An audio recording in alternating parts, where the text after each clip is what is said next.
Welcome back. We've got a great podcast for all of you today. This is something a little bit special because it is the Top Agents Daily Playbook, Minimum Standards, Maximum Results.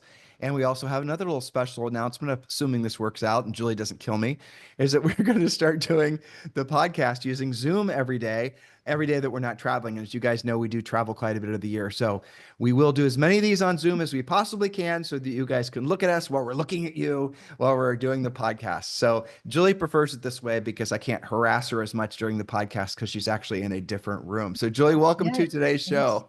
Thank you. And we're getting used to, at least I'm getting used to microphone and all this tech around me. And we both also have our 11-year-old fifth grade germ. So I reserve the right to cough, clear my throat, etc., because I don't have the mute button that I do when we do it the other way.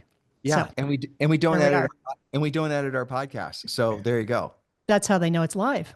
Oh, by the way, I didn't tell you this because you've been on coaching calls. We did, somebody just sent me a notification that we're one of the top 100 podcasts in the business and career section in the world now. Cool. And in That's the great. overall real estate podcast space, which includes investors, people that want to learn how to be real estate investors, we're one of the top 12 podcasts. And the other nine weren't even in our space. They're not coaching and training podcasts. They're podcasts for people that are wanting to learn how to be investors. So just wanted to let you know, it's nice. It's nice to get outside. Yes, indeed. It's nice to get outside acknowledgement. All right. So a reminder to everyone, if you want the notes from today's podcast, and Julie has a ton of notes for you today, make sure you go to harrisrealestatedaily.com. It is our free daily newsletter where we will send you obviously the notes and a lot of unique content and this very video. So if you want to subscribe, it doesn't cost you anything. Just simply go to harrisrealestatedaily.com, drop in your email address. You got to bounce over to your normal email and then obviously double opt in. That's the way you're going to get the newsletter and all the unique content. And do share the word about the newsletter. We had some of our recent podcasts that have had huge amounts of downloads and views because you guys are sharing the newsletter. So I strongly encourage you to continue doing so. If you love what we're doing on this podcast, you're going to love what we're doing in Premier Coaching. We've been working feverishly 24/7 practically, getting ready for the new Premier Coaching launch and also the Ethical Real Estate Professional Services launch. If you want to get a jump on the line, because on the initial event, the webinar event that we're having, we're only going to have 50 of you guys join because this is a coaching program. And so we can't just have 1 million people join. So 50 are going to join. But if you want to jump the line, join Premier Coaching immediately and you will have full access to everything, including Premier Coaching. Now, something I haven't been telling you guys is that Julie and I will personally be coaching for the first 90 days, the Premier Coaching program and as pertains to Ethical Real Estate Professional. So we're going to schedule those events probably within the next week or so. So letting you know, if you want to get a jump in the line, if you want to be sure you're going to get your spot in the new Premier Coaching and earn your Ethical Real Estate Professional designation as part of Premier Coaching, simply go to Premier Coaching right now or just scroll down below and click the link to join. Oh, and by the way, Harris Real Estate Daily. The link is down below, and you can also join that by clicking the link or just going to harrisrealestatedaily.com directly. All right, Julie, let's get rolling. Yes. Okay. So our topic today is Top Agents Daily Playbook, otherwise known as Minimum Standards for Maximum Results. And I have to say that this is something that I personally use on each and every one of my coaching calls, different pieces of this that we'll go over. And certainly our Harris certified coaches do in Premier Coaching.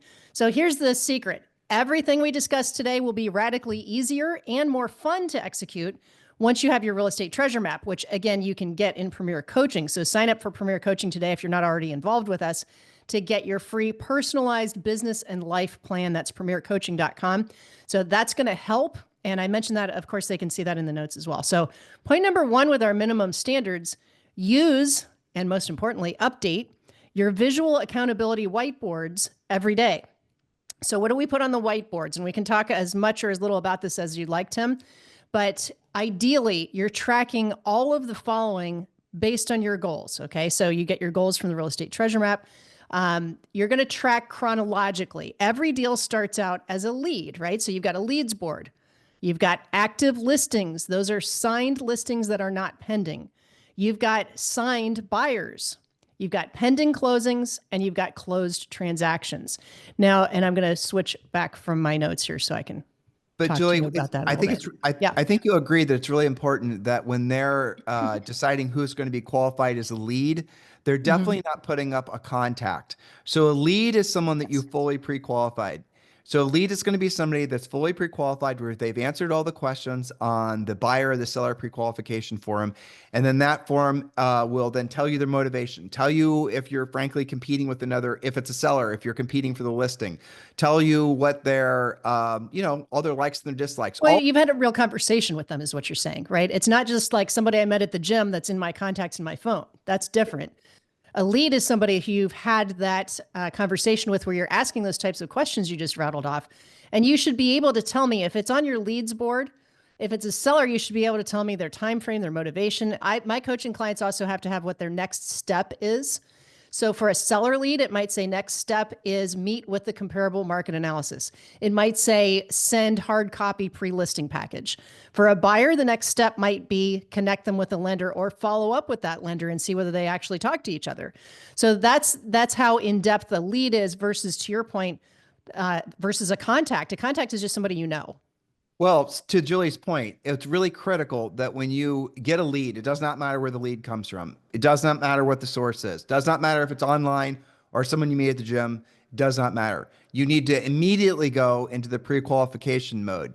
Now, once you've done the pre-qualification script, whether it's the buyer or the seller one a few times, it just becomes intuitive because all the questions are, it's basically conversations like Julie just said, and it flows naturally. But really what we're helping you or hoping you're going to understand is the importance of making sure that you don't that you know the difference between a contact and a lead.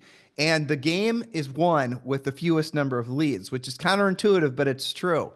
What do I mean by that? You want people who are, you don't want people that are merely contacts taking up your time. That's for your CRM if you want to even, if that's where you want to stick them. What you want is you want to pull out all the ones that have a clear motivation. Now, the challenge you're going to have, and we've discussed this on the podcast for years, and unfortunately, some of you guys are learning the hard way, is when you're trying to decide where you're going to put your best efforts every day, we strongly encourage you to focus on sellers. And why is that?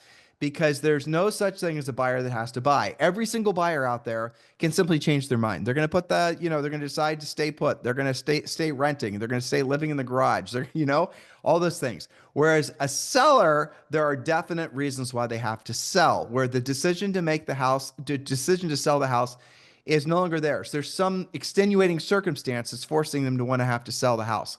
And I just, it's a want to versus a have to thing too. And these are all questions you're going to ask when you're pre-qualifying someone. And when you know that, when you realize the importance of focusing all your best energies on sellers, and then you know what the seller's time frame is, then you know all the things, you're going to have really, really good leads, not just contacts. You guys get the difference? Because That's right. with a buyer, like I said, buyers can always change their mind. Now, here's a little trick to it. When you're using our pre-qualification scripts, all of our scripts, especially on the buyer side, well, they're designed to basically ferret out whether or not they're actually sellers in disguise. Because a lot of the buyers that you guys tag in your CRMs as just being buyer leads are actually sellers. And again, something that's really critical you get clear in your mind. So if you've got a big bunch of leads or contacts right now in your CRM, why don't you go through every single one of them and call them, and don't delegate it to a VA or all the other things that agents do to, Actually talk to them. yeah, call them and use our pre-qualification script. And what you'll discover is that a vast majority of the folks that are showing up in your life as buyers actually have houses to sell. And now you've got not just 100 buyer leads, you've actually got, say, maybe 50 of them have houses to sell, and probably 10 or 15 of them have to sell their homes. Those are the ones we want you focusing on. You guys getting That's clear on this? Yes, that's exactly right. So I'm glad that you point that out. We got on this topic because of the daily minimum standard of having and maintaining your whiteboard, right? So in addition to your leads, and I'm glad that we've clarified, excuse me, the difference between a lead and a contact. Okay. So it's conceivable, and it happens quite frequently, that you'll be talking to somebody doing the pre-qualification script and you'll find out they're not a lead. They are just a contact, and it's okay to put them in your database. Maybe they're just a friend like a friend from the gym or a friend from school or something like that. That doesn't mean that they're not ever going to be a lead. And it also doesn't mean that they're not going to refer you business. So why would you want to keep somebody as a contact? Well, because you're going to be talking to them, and maybe you're going to call your database about your next beautiful new listing to let them know that you've got something. Who do they know who would love to buy your listing? So they can be a contact, but they do not go on your leads board. So go ahead. Well, if you think you're being too pushy by pre-qualifying them and asking them all the questions, because that's really the reasons you guys don't pre-qualify, let's be honest, because you don't want to scare off the lead, or you don't know Conflict avoiders. exactly, or you don't know what questions to ask. Use our pre-qualification scripts. They're totally conversational. They'll flow out of you naturally. And frankly, the best sellers in particular, they will respect the fact that you're taking a professional approach, and they will answer the questions because they realize that you're the person there that's actually going to solve their problem. And if they're sheepish or they try to run away from the answering of the questions, they're not motivated. They just basically pre-qualified themselves. But that's okay. It's better to find that out than to pretend that you've got 100 leads. You don't. Well, you have so many contacts and a few leads. I think like Chuck Williamson, in Tracy, North Carolina. When I coached him personally every week, he always had maybe 8 or 10 actual leads, because to become a Chuck Williamson lead, and this needs to be true for everybody, that lead has to have answered all the questions and actually be motivated, because he does not want somebody that he has to warm up and keep motivated and all these other things that you guys rationalize doing, drip on them forever. He doesn't want one of those people taking the place of a real lead. So if all the people that if he talks to somebody and they don't meet the criteria, haven't answered all the questions in the pre-qualification script, they're just a contact, and he's not going to put his best energies towards them every day. That is one of the biggest mistakes that most agents, heck, most salespeople make, is they waste time with people who will never transact. Okay, so let's go back to the whiteboards, right? So we've clarified the leads. What about all these other things that you're tracking? So I'll give you a quick demonstration, just like fresh off of a coaching call. I have a private coaching client whose GCI goal is 2 million this year. GCI, okay, great goal, right? Now, because this coaching client uses the whiteboard system, and yes, you can do spreadsheets and all of that, but the point is that it's visual accountability. So each of this person's boards, they want to remain anonymous. That's why I'm saying this person instead of any identifying things. But this particular coaching client has put a value on each of those boards, right? So she has about 6 real leads. Okay. She knows about how much the price range is going to be. She's got 12 active listings. So we know what that price is. Maybe they'll need some reductions, but she's pretty close. She's a pretty good pricer. And then we've got 2 deals already closed and 2 deals pending. So with a goal of 2 million GCI, she's already got 400,000 closed. She's got about just under 300,000 in pendings in terms of commission. And then she's got enough listings that, assuming all of the listings actually sell, we're already pretty darn close to being able to hit that 2 million GCI. Now, wherein lies the danger? Why is this such a valuable technique to have the visual accountability? Well, because she's sitting on 12 active listings. And you and I both know that that can be stressful, right? It's great that you took them. Now you got to sell them. And she happens to be in a little bit slower market. So even though there's enough on the whiteboards to get real close, because we know the value of each of those boards, we're going to hedge our bets that probably 2 of those listings are either going to lose their will to sell, or decide if they can't get whatever price that the market's not willing to pay, maybe they're not going to be listings anymore. So by using the whiteboard system, we were able to identify that in order to meet or exceed that 2 million GCI, obviously this is a pretty decent average sale price, right?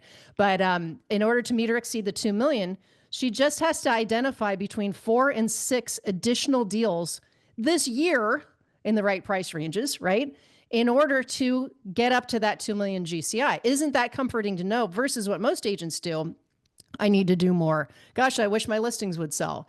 I don't know what's going on with the buyers. I feel out of control all the time. Instead, we know that she's 4 to 6 deals away. And so then what does that do when you look at your whiteboards? What does she immediately do? Lead follow-up. What if I could, her in her mind, and you remember this with coaching clients all the time, they immediately go to, okay, what about this one deal that I'd forgotten about? Maybe I should just land the plane on that one. I need to go remember next actions on the whiteboard, next thing to do. set the listing appointment, take the listing, put a time frame on it. So the whiteboards really are magical when you use them correctly. And yes, of course, we know you can spreadsheet and use all of your different, matrices and digital assets and apps and all of these things. But there's a different experience when you walk into your office and you look at a whiteboard full of 12 active listings. And next to those listings, you have the expiration date and you have current price versus maybe the price that it should be. It literally tells you what you need to do on a daily basis. Does that make Well, sense? Julie, yeah, it does. And it's kind of funny as you were talking, I was just thinking, like, in your life, at this point in your life, if you asked yourself how many people have been the most influential in your life, it's probably no more than 5 people, you know? Probably. And leads, it's the same thing. Your goal Yeah. is to have essentially a list of people who you are going to put all your best efforts towards that are going to have the most impact on your business life, right? That's really what Yes. it is. It's Mm-hmm. not to stockpile leads. And we can talk about that forever. And obviously, Julie and I are sometimes talking into the wind when we talk like that, because there's so many people out there that are trying to convince you guys the person with the most leads wins or the most contacts wins. It's not true. No. Intuitively, it's not true. Stop believing it. Start getting into your contacts, drilling down, make your contacts prove the fact that they're worthy of being leads. And if they're not, God bless them, leave them in your CRM if you choose to Yeah. do that. All right, Jules, let's move. Well, that's right. And it's okay to erase people from your board once they decide they're not going to do anything. That's okay. It's worth mentioning. Those of you guys in Premier Coaching, there are actual pictures of actual dry erase boards in actual people's agents' offices in Premier Coaching. So make sure you go and look at, how the, good ideas on how to have it set up. Yeah. We suggest that you go to like Amazon and you buy the biggest dry erase boards that you can. Don't buy the little dinky ones, buy these big, massive ones, because we want the board to dominate your workspace. Okay. We Yeah, want it a to be, couple of my coaching clients got whiteboard paint yeah. and turned an entire wall, especially if you have, small, medium-sized office, you can turn an entire wall into a whiteboard and But not have to hang anything. the goal is when you walk into the office, basically, boom, there it is. So Julie, let's just drill down Yeah. one last time on what the Mhm. the whiteboard should look like. And I'll do it for him. Okay. So Okay. your first one should be, Julie, the way we talk about it in the way we talk about it in Premier Coaching and the Real Estate Treasure Map. And what I'm describing is basically the same thing, but the way we go about describing it is different. So if you've heard Julie say it a different way, we're saying the same thing. So when you walk into your office, here's what you should have. You should have a board that says listings at the top. And then you need to have in permanent marker so you cannot erase it. You need to label how many listings you're supposed to have at all times. And you won't know that number until you've completed your real estate treasure map. Your real estate treasure map, there's inside, the whole point of it is essentially to help you create your business and life plan, but there's a formula inside of it to help you determine how many active listings you need at all times to meet or exceed your financial goals. All right. So that's the real estate treasure map. So let's say your number is 12 listings at all times. I went to walk in your office and I want to see a board that says listings 1 through 12, and it has to be in permanent, marker. So you can't accidentally delete it or edit it. Now, why is that important? Let's just say you've had a great month. You're going to have a lot of great months. You're going to have a great month. You're going to walk home or walk in your office. You're going to have a stack of checks or you just, whatever, right? You're riding high. You walk into your office and you need 12 listings at all times to meet or exceed your financial goals. And you look at your board and you only have 4. You don't have 12, you have 4. Well, doesn't that sort of put you back in alignment with your bigger goal, which is to have 12 at all times? It takes a little bit of the wind out of your sails, but what it also does is it keeps your emotions between the lines. So one of the greatest lessons that Julie and I ever learned is you don't overly celebrate your wins and you don't overly mourn your losses, right? So your mission is to always keep your emotions between the lines. Don't overly celebrate, yay, I'm on the top of the world. And then if something doesn't go your way, don't overly mourn the losses, because what happens is those extremes are going to wear you out. So you want to keep your emotions between the lines. So one of the greatest things you can say to yourself is when you have a big win or what you perceive to be a big loss, just say it's too soon to tell. That's really great psychological stabilizing thing to, a gift you can give yourself. So that's your dry erase board for listings. And then we want you to have another one that's going to be closing. So let's say your real estate treasure map called for you to meet or exceed all your financial goals, for you to have the best life ever. You need 30 closings, right? So I want you to, again, closings at the top. and then write down 1 through 30 in permanent marker. And then red, take a red dry erase marker and write up, that's for sellers. And then blue is for buyers.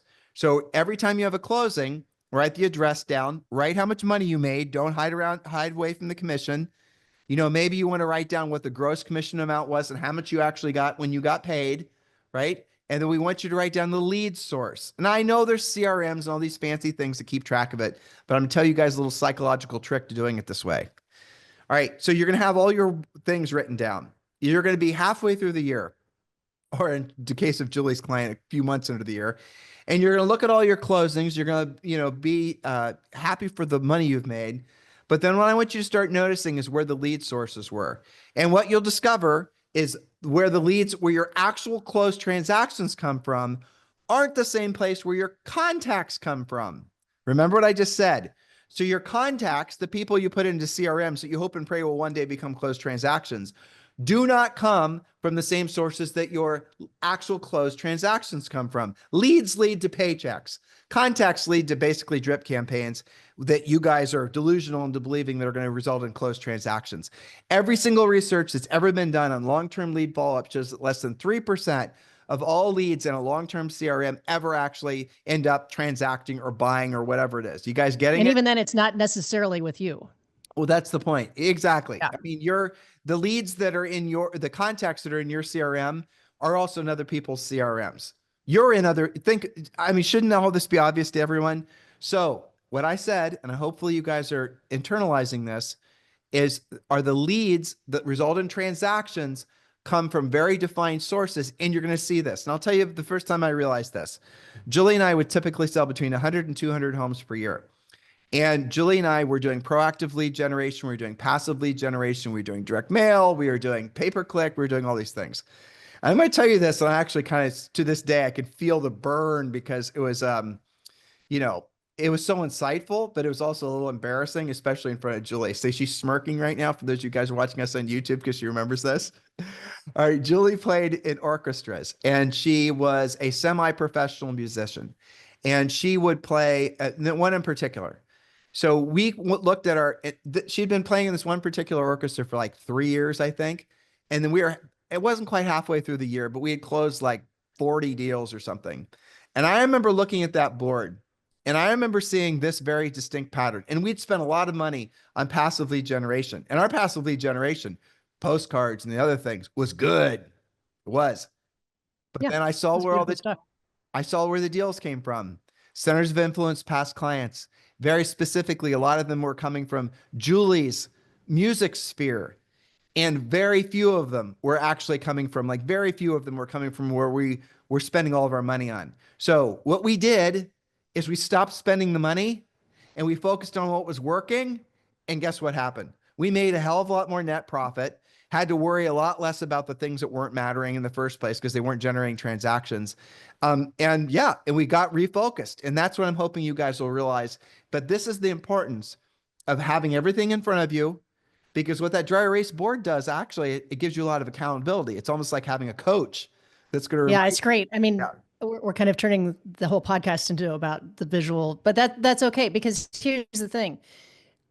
Take the case of somebody who has the right amount of the magic number of listings, right? They had all these listings, and now like half of them are sold. So now they're in the pending board.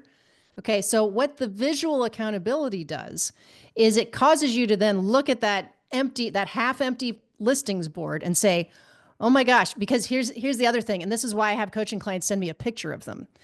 Once it's pending, it doesn't stay on that active board. It goes to the pending board, and you got a big hole over here on the listing board. It causes you to get to work faster, because what happens when you have multiple things pending at once? Well, now we have appraisal drama and inspection drama and financing drama, and we're pending, and I've got all this money coming in, and I did what I was supposed to do, and I'm celebrating that. That's awesome.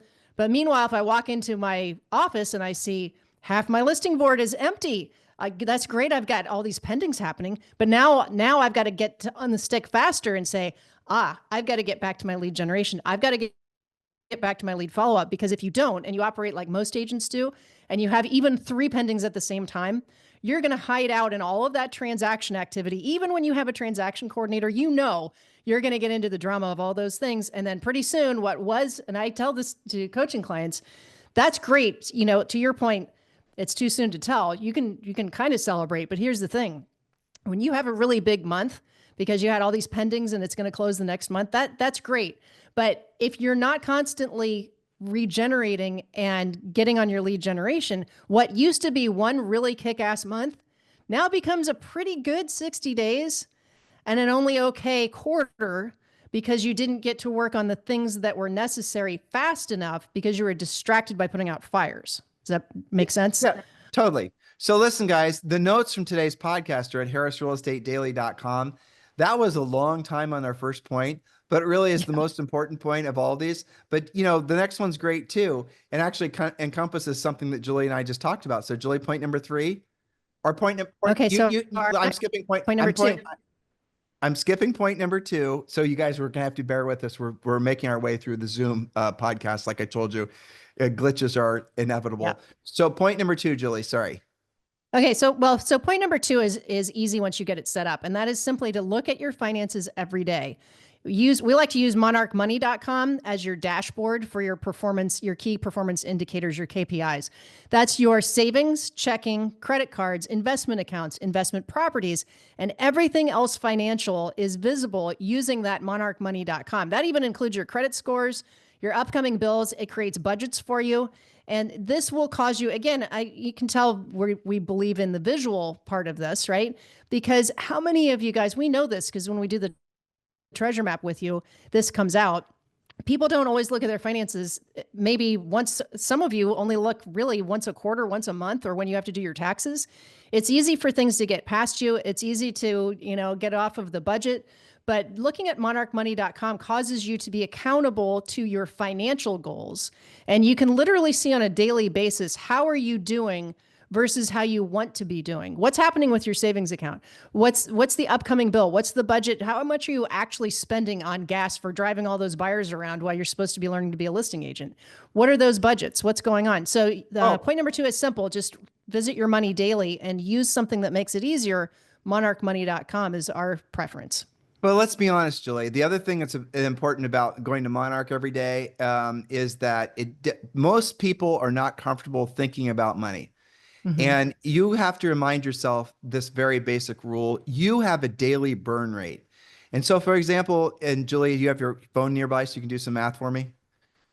I will in a second. Okay. All right. Actually, Julie, I can do it. It's okay. I got it. Okay. So let's say your daily burn rate. You have a household that you have to supply the money for. You're the sole provider, okay? And let's say it costs you $10,000 a month to run your house, right? So Julie, can you tell me approximately what that is a day? It's like $300. $333 a day. Okay, so $333 a day. So every single day that you don't earn at least $333, you're losing money. You're burning savings. You're in the hole.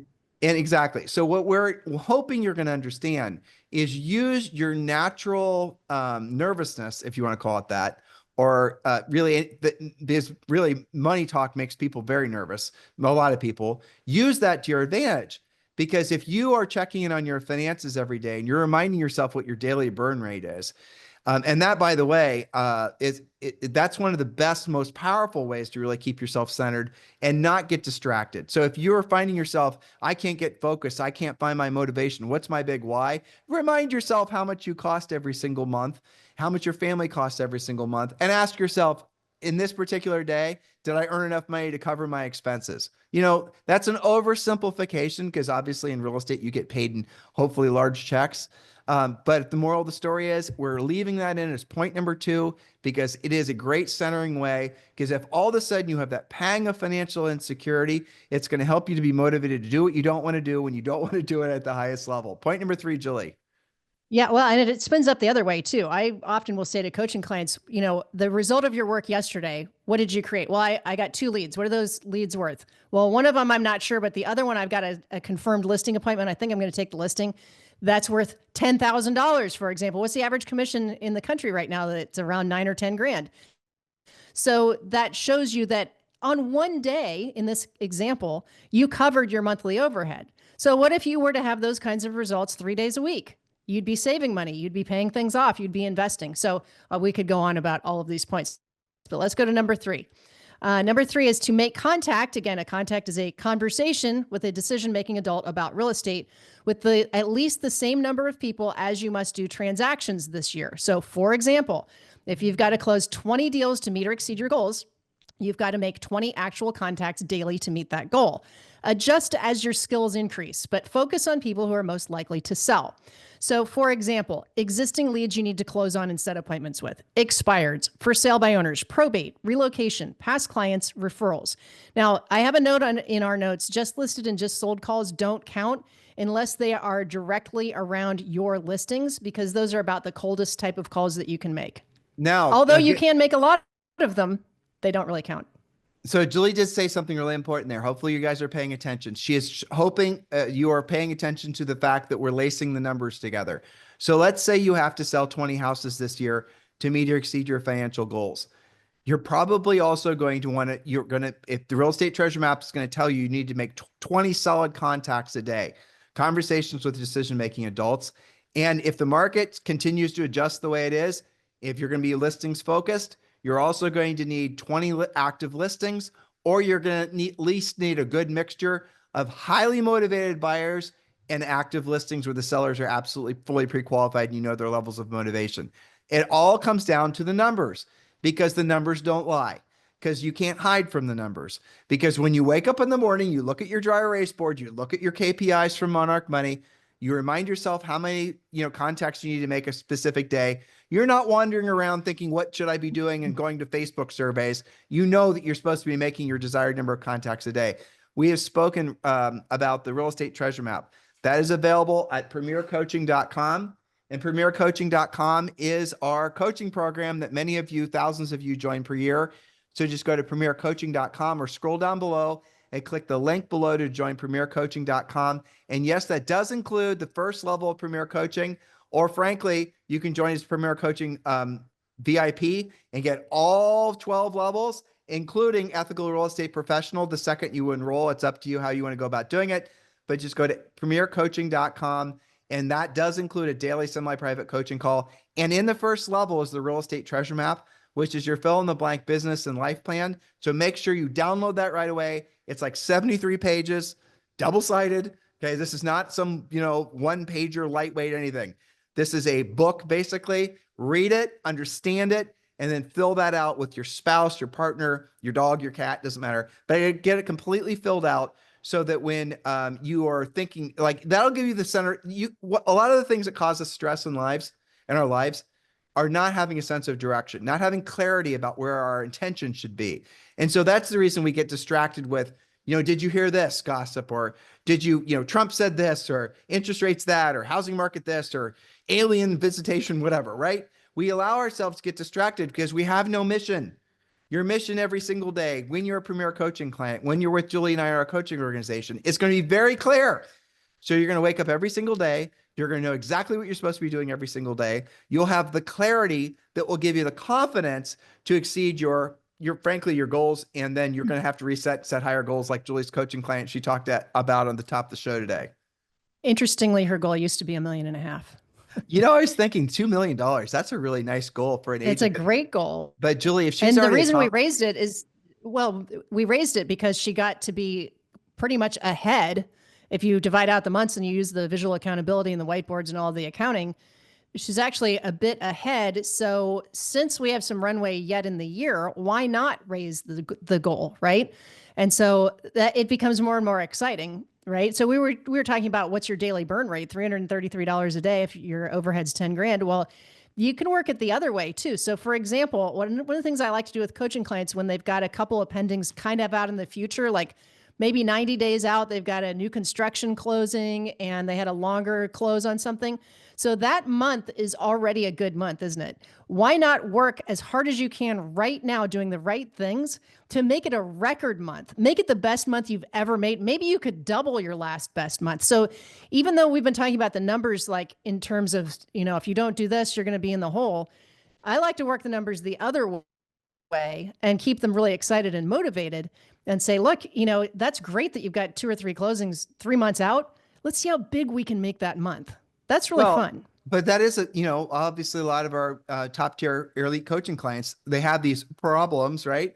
And so True. what's fun is what's interesting is that, and Julie knows this obviously, if this coaching client doesn't set bigger, more expansive goals, chances are without subconsciously, she's going to start taking some logs off the fire. She's going to start losing her Sure. momentum. So Easy to do. even though she had a great first 6 months of the year, let's say, because she coasted the last 6 months, the 6 months after that, she's going to lose the advantage that she built. So as Julie is a great coach, what she's going to do is keep her motivated and maybe say, I'm giving you some ideas, Jules, but maybe you help her set a goal of, going to Europe for a month in August, or where she's going to completely check out, or she's going to just do some really extraordinary things that she's always wanted to do. You're smiling. I'm guessing you're already working on that. Because her goal is actually, I think she's working on between 2 and 3 months in Europe in the summer. Well, there you So, go. but to your point, that's also just from a coaching standpoint. I have to be mindful of that too, because as I said before, what maybe was a great month becomes an only okay quarter if you don't stay frosty on what you're doing and be thinking ahead and looking ahead and saying, it's one thing to be on a really amazing vacation like that. It's another thing to be on vacation and really not be worrying about what's happening with your deals. And, if you're listless, you've already sold everything. And, there's different levels of real estate stress. So let's get on to our point number 4. We're talking again about daily minimum standards. Number 4 is really important, and that is simply furiously fast lead follow-up on 100% of your leads, 100% of the time. No exceptions, no excuses, and don't have different rules for different types of leads. If you're calling it a lead, if you're calling that person a lead, you've got to be having those conversations. Don't sit on what you're saying is a lead. And we do uncover some of that in coaching where they'll go, oh yeah, I got to call that person back. So if you have when you have a daily minimum standard of, 100% lead follow-up 100% of the time, regardless of how they came to you, then you're never going to have like this pile of never-ending leads that you feel like you're behind on because you're on top of it every day. Yeah. I mean, again, we're focusing a lot on the importance of basically being honest with yourself. If you look at it, the recurring theme of what we're, talking about is essentially, hey, a contact isn't a lead. And if you don't have more Yeah. seller leads, but you have a bunch of buyer leads, you're probably just fearful of having a conversation with that buyer lead to ferret out whether they're sellers, things like that. These are all skills-based things. But hopefully you guys are feeling and understanding that on the other side of mastery of these things, or frankly, even I'd say amateur level understanding of these things, your life is going to change in such profound ways. And I'll give you a vision of it. So Julie's coaching client. Julie, tell me if I'm not hitting all the, balls out of the park with this. Okay. She's listing based. Mhm. She makes, obviously most of her leads come from, centers of influence and past clients. True. Okay. Well, I mean, that's pretty much it. So Some open house, some really, really great open house leads as well. right, Sprinkling of relocation. Multiple spokes, not a one spoke wonder, so to speak. right. Okay, Julie, let's move on to the next one. I love the next point. Okay, now to release a little bit of the pressure. Everybody can do this. Number 5, simply express gratitude overtly to those you care about. Start your day by saying I love you and giving hugs and kisses. Okay, that's something easy, and it really sets the stage for how you want your day to go too. So I made that kind of after some potentially stressful points of accountability there. Well, Okay. because here's the thing with Yeah. gratitude, and it's been studied, and we talk about it on the show a lot, and we talk about it in our coaching programs. But the interesting thing about gratitude is that when you're feeling, let alone expressing gratitude, the negative thoughts and emotions that may have been occupying your frontal cortex before, for some reason, they can't coexist with the sense of gratitude. Right. I don't really understand how that works, but it's spiritual, is really truly what it is.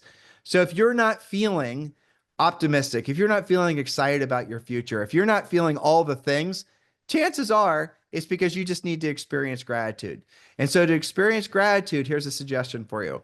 Every single day when you wake up, as Julie just said, overtly show appreciation for those around you that are your loved ones. And, hopefully you have a lot of them. If you have a goldfish, tell your goldfish you love them.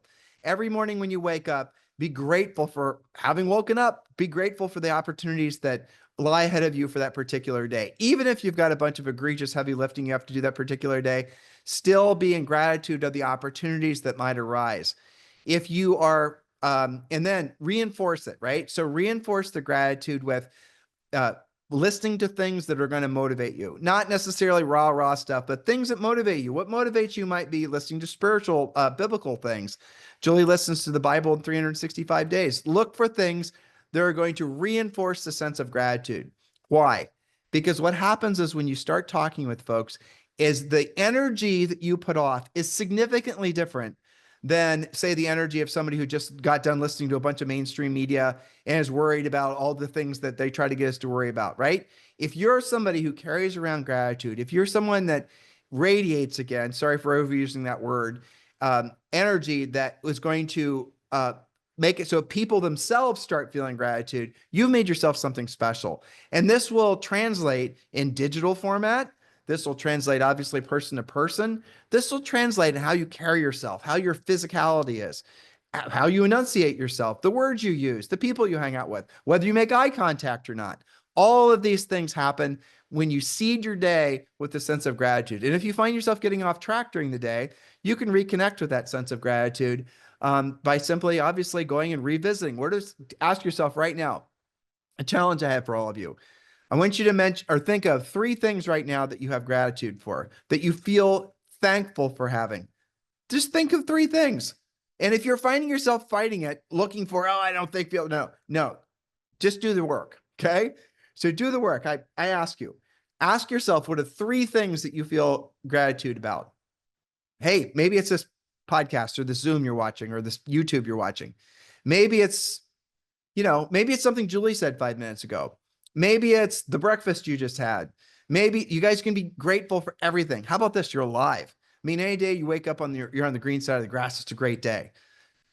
Get it? You are surrounded with blessings 24/7. If you just remind yourself of that, notice how this goes away.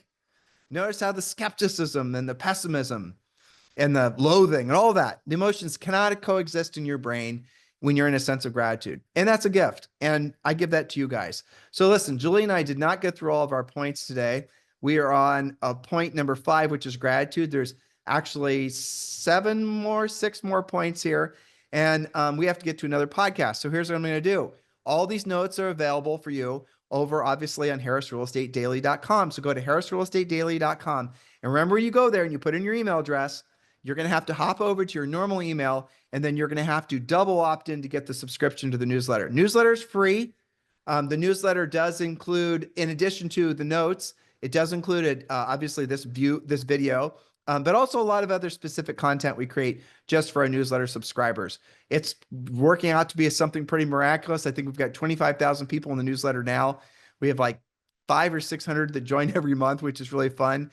And people are really using the newsletter to feel like they're part of a movement. And what this movement is all about, it's all about being of service to other people and building a business and a personal life that you truly can be proud of. It's time for you guys to re-engage with your highest and truest purposes, which is being of service to other people, and join us in loving your real estate journey. So thank you for listening to Julie and I today, or viewing us. And yes, thank you for bearing with us as we kind of work through some of the glitchiness of moving to primarily video. We're going to do as many of these on video as we can. And when we're traveling, it's going to be just audio only. But for now, thank you for listening. Thank you for keeping this one of the most listened to daily podcasts for real estate professionals in the world. Thank you for all the 5-star reviews. Thank you for all the support that we've had from all of you guys for decades. Have a fantastic day, and we'll talk to you on the show tomorrow. Thank you for having watched this video. Please remember to subscribe to our YouTube channel. That's right. And don't forget to hit that like button, leave your comments and questions below, and we will get right back with you. Thank you for watching this video. And remember to watch the next one. You're going to love that one.